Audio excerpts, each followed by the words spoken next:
Hello student, good morning to all of you. हम लोग class 12 का सॉल्यूशन चैप्टर पढ़ रहे हैं। आज हम लोग वेपर प्रेशर के बारे में पढ़ेंगे। तो आइए देखते हैं वेपर प्रेशर किसको कहते हैं और वेपर प्रेशर किसके कारण होता है। तो आइए देखते हैं। कहता है डिफिनेशन इसका कहता है कि एट कांस्टेंट टेम्परेचर क्या कर दिया जाए, कांस्टेंट कर दिया जाए। Pressure exhibited by vapour present at above a liquid surface at equilibrium, यानी कि किसके कारण, जो लिक्विड सरफेस पे जो मॉलिक्यूल है उसके कारण जो प्रेशर एग्जिबिट हो रहा है उसी को हम लोग क्या कर रहे हैं, वेपर प्रेशर कर रहे हैं। सपोर्टेड देख लीजिए, मान लीजिए कि ये कंटेनर है, इसमें सॉल्यूशन है, भरा हुआ सॉल्यूशन है।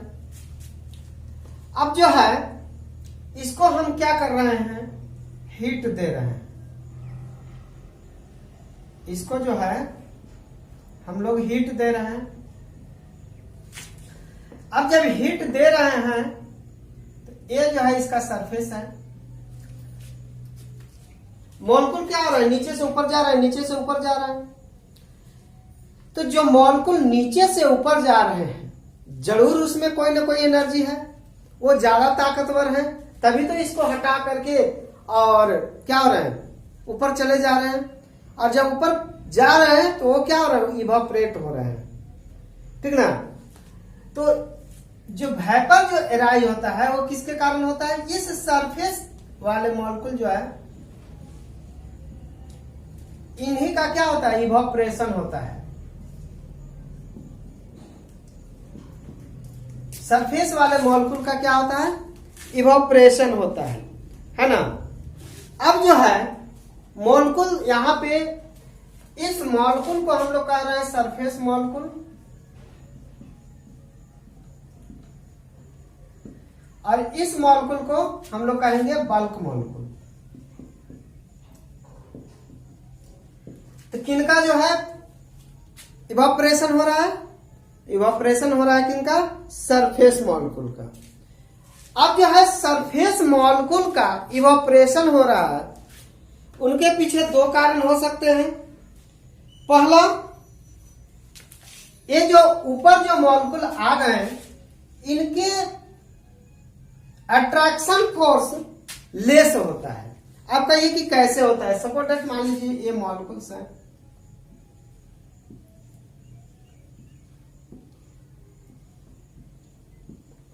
ये सब मॉलिक्यूल्स है, इनका अट्रैक्शन फोर्स सपोर्टेड, इस मॉलिक्यूल को हम लोग ले लीजिए तो इनका ऊपर की ओर अट्रैक्शन हो रहा है, इस साइड में हो रहा है, इस साइड में हो रहा है, इस साइड में, यानी कि इसका चारों तरफ अट्रैक्शन हो रहा है ना। यानी कि ये पूरा मजबूती से बंधे हुए हैं, है ना। जो अंदर बल्क मॉलिक्यूल है वो क्या है, पूरा मजबूती से बंधे हुए हैं। अब जो है सरफेस मॉलिक्यूल को लीजिए, ये जो है इधर से और इधर से, तो इधर तो ये तो सरफेस पे आ गए, है ना। तो इनका जो बंधन है वो किधर है, सिर्फ और सिर्फ नीचे की ओर अट्रैक्शन हो रहा है, ऊपर की ओर अट्रैक्शन तो हो नहीं रहा है। तो ये जो है आसानी से इवापोरेट कर जा रहे हैं, ये क्या हो रहे हैं, आसानी से इवापोरेट कर जा रहे हैं, है ना। लेकिन ये जो नीचे वाला मॉलिक्यूल है जिसको बल्क मॉलिक्यूल कह रहे हैं, वो पूरा मजबूती से उनको जो है क्या होगा, एनर्जी ज्यादा होगा, तभी तो ये मॉलिक्यूल जो, यानी कि ऊपर वाला जो मॉलिक्यूल आ रहे हैं वे मॉलिक्यूल का काइनेटिक एनर्जी अधिक होगा, नहीं, काइनेटिक एनर्जी इनका अधिक होगा और फोर्स ऑफ अट्रैक्शन कम होगा। तो सरफेस मॉलिक्यूल का इवापोरेशन होने के पीछे दो कारण है, इवेपोरेशन ऑफ सरफेस मॉलिक्यूल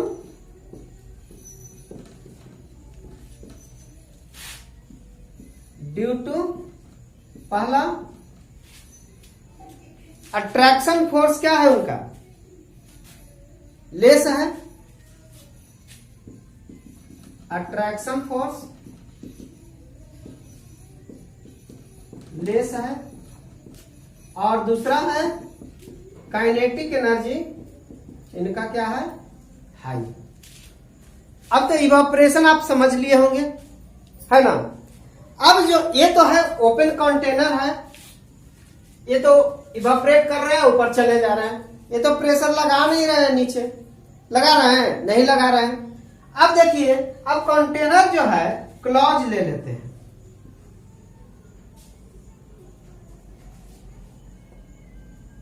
ये सरफेस है इनका, इधर मॉलिक्यूल है। अब ये सरफेस वाले मॉलिक्यूल इवापोरेट हो रहे हैं, तो ये क्या है, वेपर है, और ये क्या है, लिक्विड है।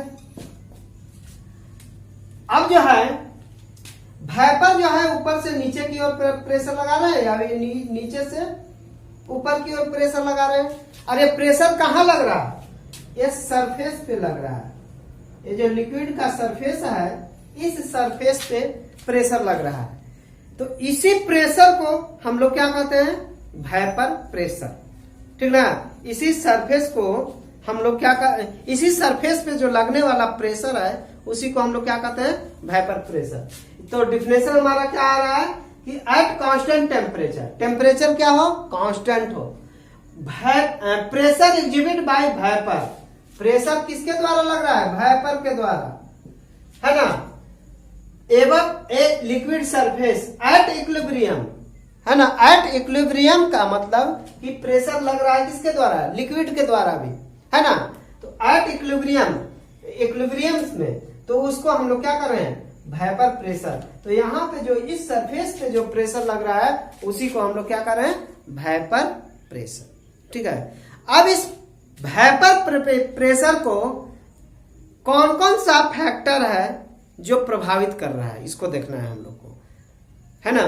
तो factor influence the vapour pressure, देखिए कि कौन कौन सा फैक्टर जो है वो इसको प्रभावित कर रहा है। अब हम लोग देखेंगे factor influence the vapour pressure, ठीक ना। तो देखते हैं कौन कौन सा फैक्टर है जो वेपर प्रेशर को प्रभावित करता है, ठीक है। तो पहला है nature of liquid, that is solute and solvent, solute and solvent। ये जो है नेचर ऑफ लिक्विड, लिक्विड का नेचर भी वेपर प्रेशर को प्रभावित करता है। हम लोग दो लिक्विड ले लेते हैं, एक ले लेते हैं वाटर और दूसरा ले लेते हैं अल्कोहल। एक ले लेते हैं वाटर और दूसरा ले लेते हैं अल्कोहल। देखते हैं हम लोग वाटर में क्या होता है, HOH,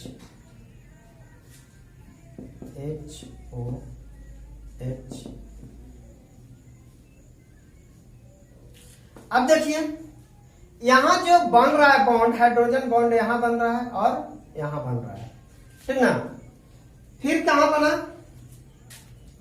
दूसरा मॉलिक्यूल अगर ले लिए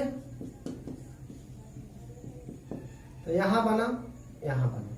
अब देखिए एक मॉलिक्यूल में 4 हाइड्रोजन बॉन्ड बन जा रहा है। अल्कोहल लीजिए ROH, HOR, इसमें देखिए क्या बन रहा है, एगो बन रहा है। इसमें हाइड्रोजन बॉन्ड की संख्या 1 है, जबकि इसमें हाइड्रोजन बॉन्ड की संख्या 4 है। तो ज्यादा स्ट्रॉन्ग कौन होगा, जिसमें ज्यादा स्ट्रॉन्ग हाइड्रोजन बॉन्ड बनेगा, नहीं। तो ज्यादा स्ट्रॉन्ग वो होगा जिसमें हाइड्रोजन बॉन्ड की संख्या अधिक होगी। अब यहां से देखिए कि ज्यादा वेपर प्रेशर किसका बनेगा, ज्यादा वेपराइज कौन होगा, जिसमें हाइड्रोजन बॉन्ड की संख्या कम होगी, यानी कि वाटर की तुलना में अल्कोहल का वेपर प्रेशर अधिक होगा, है ना। वाटर की तुलना में अल्कोहल का वेपर प्रेशर क्या होगा, अधिक होगा। क्योंकि रीजन क्या हो रहा है, क्योंकि ये जो है इसका जो इंटरमॉलिक्यूलर फोर्स यानी हाइड्रोजन बॉन्ड का जो मॉलिक्यूल के बीच में जो बन रहा है बॉन्ड, हाइड्रोजन बॉन्ड, वो ज्यादा स्ट्रांग है ड्यू टू अल्कोहल। अल्कोहल की तुलना में वाटर का हाइड्रोजन बॉन्ड क्या है, ज्यादा स्ट्रांग है ना। तो ये क्या होगा, ज्यादा वेपराइज करेगा कौन, अल्कोहल, और कम वेपराइज करेगा कौन, वाटर नहीं। चलिए अब देखो, सब्सटेंस दो तरह के होते हैं, एक होते हैं वोलाटाइल और दूसरा होते हैं नॉन वोलाटाइल। सब्सटेंस जो है दो तरह के होते हैं, एक होते हैं वोलाटाइल, वोलाटाइल बम बम भोले बम बम भोले। एक होता है नॉन वोलाटाइल, क्या होता है, नॉन वोलाटाइल। चलिए, वोलाटाइल यानी कि क्या है, जो आसानी से इवापोरेट कर जाता है, जो इवापोरेट करने की क्षमता रखता है, उसी को क्या कहते हैं, वोलाटाइल, जिसका वाष्पन ज्यादा होता है। तो वोलाटाइल है ना। तो वोलाटाइल सब्सटेंस क्या करेंगे, उनका वेपर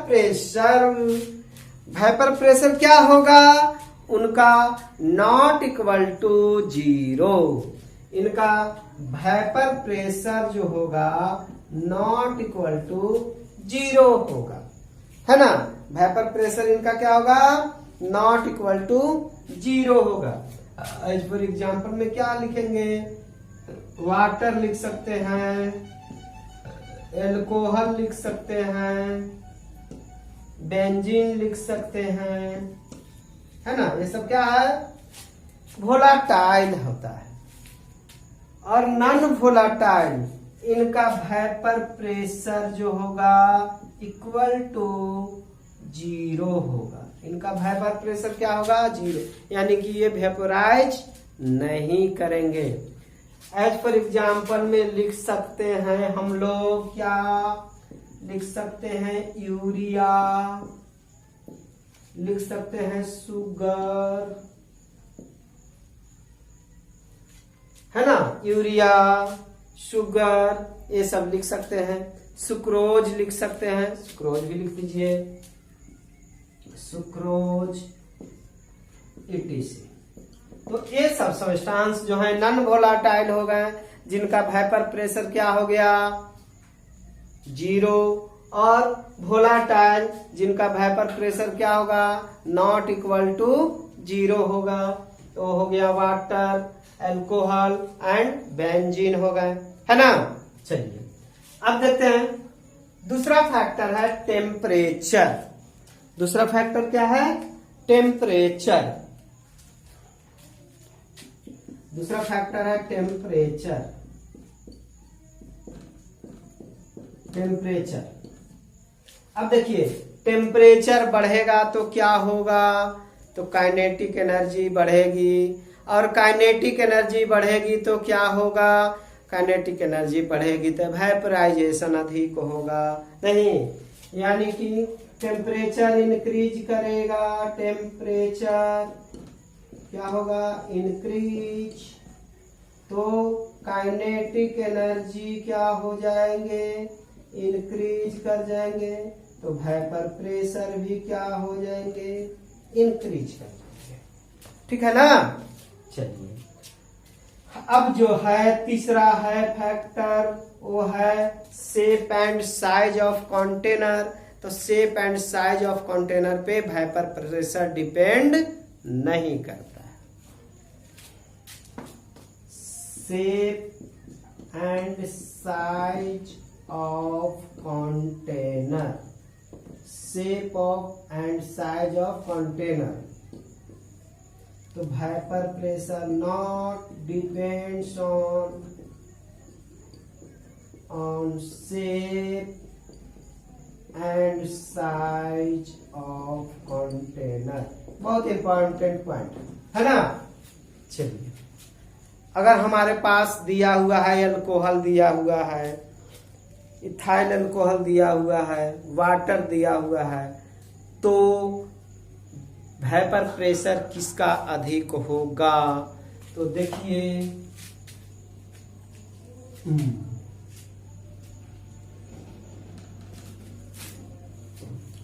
इधर ये ग्राफ हम लोग इधर इसको ले लेते हैं टेम्परेचर।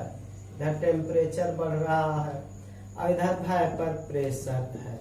ठीक है, हमको अल्कोहल दिया हुआ है तो अल्कोहल का वेपर प्रेशर कम होता, अल्कोहल का वेपर प्रेशर जो है मान लीजिए है। वाटर दिया हुआ है तो वाटर का वेपर प्रेशर कम होगा। ये मान लीजिए ये है वाटर, ये है आपका अल्कोहल और ये है आपका टोलिन। ठीक है ना।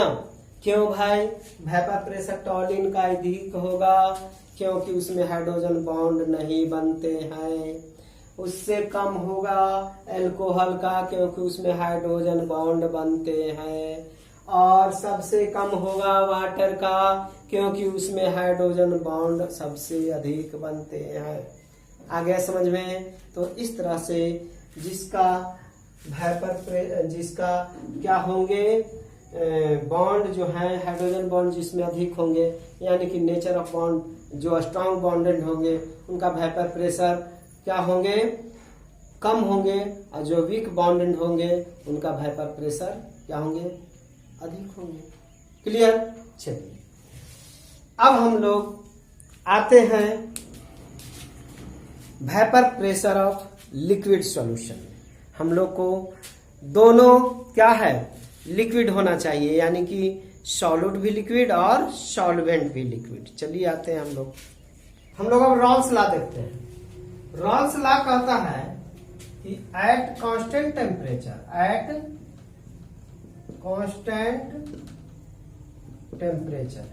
टेम्परेचर क्या है? कांस्टेंट है। तो partial pressure of each component is directly proportional to mole fraction। कहता है कि the partial vapor pressure of each component is directly proportional to mole fraction। Mole fraction की क्या होते हैं? डायरेक्टली प्रोपोर्शनल होते हैं। अब देखो, कोई सॉल्यूशन है, तो इसमें दो कंपोनेंट होते हैं। एक होता है सॉल्यूट और दूसरा होता है सॉल्वेंट। दोनों हम लोग का यहाँ क्या है? लिक्विड है। सॉलिड भी लिक्विड और सॉल्वेंट भी लिक्विड है। सॉल्वेंट को हम लोग ए से रिप्रेजेंट करते हैं, बार बार हम लोग को देखना ना पड़े, और सॉलिड को हम लोग बी से। यहाँ दोनों का दोनों कंपोनेंट जो है हम लोग लिए हैं वो वोलाटाइल है। कैसा है? वोलाटाइल है। Both component are volatile.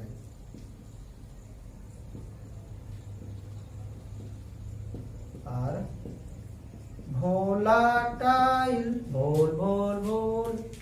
अब देखिए, बम भोले। अब हम लोग दो लेते हैं, एक ले लेते हैं सॉल्वेंट, प्योर सॉल्वेंट ले लेते हैं। सॉल्वेंट को क्या ले लिए? ए ले लिए, ए कंपोनेंट है। इनका वेपर प्रेशर ये होगा। मान लीजिए कि इनका वेपर प्रेशर कितना हो रहा है? पी नॉट ए प्योर है पार्शियल वेपर प्रेशर। अब दूसरा ले लिए हम लोग कंपोनेंट बी कंपोनेंट,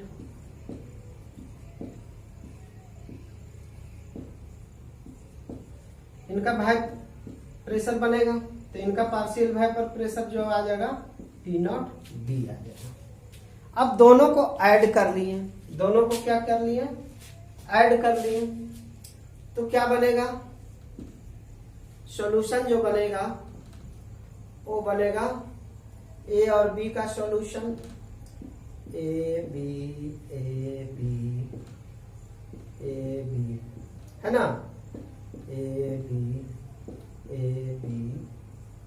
तो इनका जो प्रेशर बनेगा क्या ए होगा या बी होगा, तो दोनों का अलग अलग, तो ये होगा पी नॉट ए और पी नॉट बी।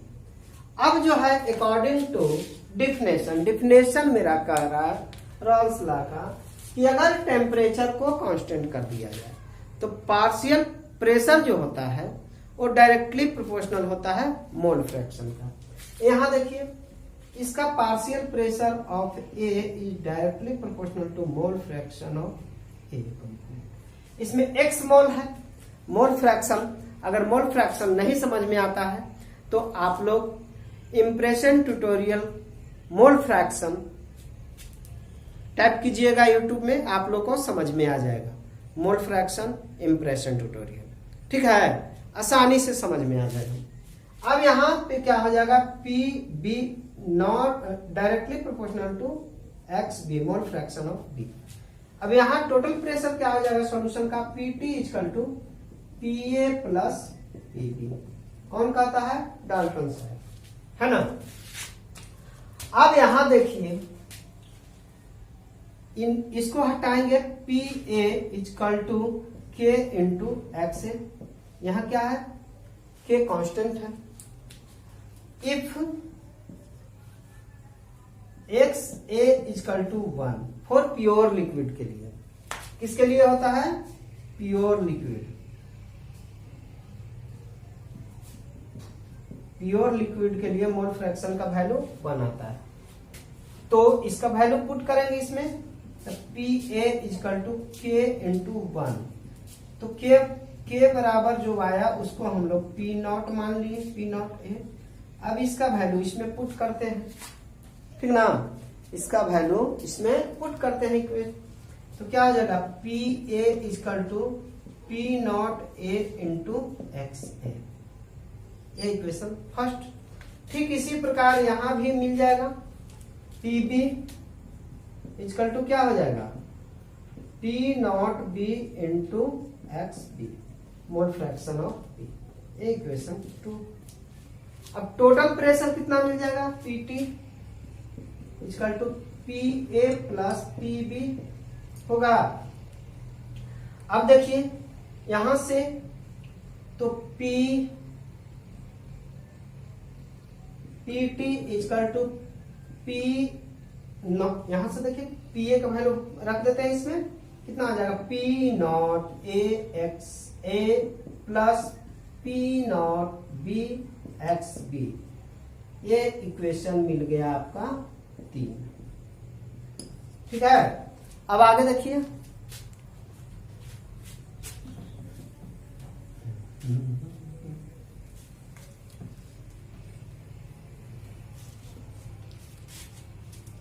अब देखिए यहां से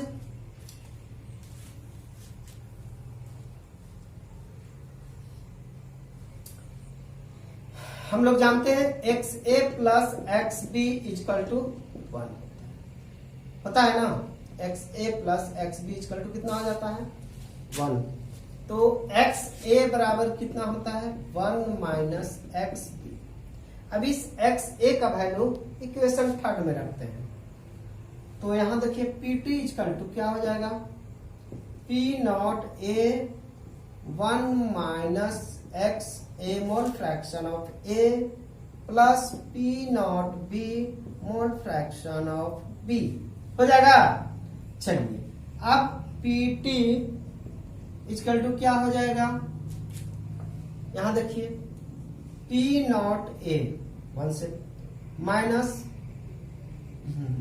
एक्स बी हो गया यहाँ, P not A X B plus P not B X B.